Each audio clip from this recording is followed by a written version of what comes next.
In today's video, I'm going to teach you how to add expandable sections in Confluence. Expandable sections are a great way to keep your pages clean and organized, especially when you're working with a lot of content. They let you tuck away details that people can open only when they need them, which makes your page easier to scan and less overwhelming. First, make sure you're on the Confluence page where you want to add the expandable section. If you're not already there, navigate to your space, then open the specific page. You'll need to be in edit mode, so click the edit button at the top of the page to start making changes. Once the editor is open, click directly in the area of the page where you want your expandable section to appear. This could be between paragraphs, under a heading, or at the bottom of the page, depending on how you want to structure your content. Next, look at the toolbar that appears at the top of the editor. You should see a plus icon, which is used to insert different elements and macros.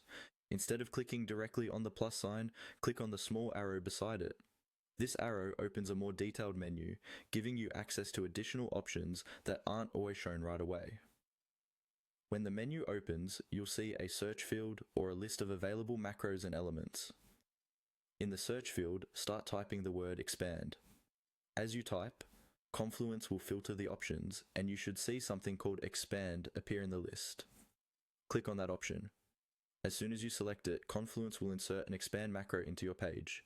You'll see a placeholder with a title area and a body area. You can type a short, clear title that describes what's inside, and then add the detailed content in the body section below. There's also a quicker way to do the same thing using a keyboard shortcut style command. With your cursor on the page, simply type /expand.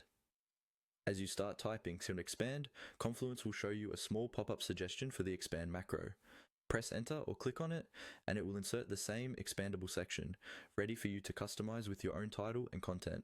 Once you're happy with how it looks, don't forget to save or publish your page so everyone can use the new expandable sections.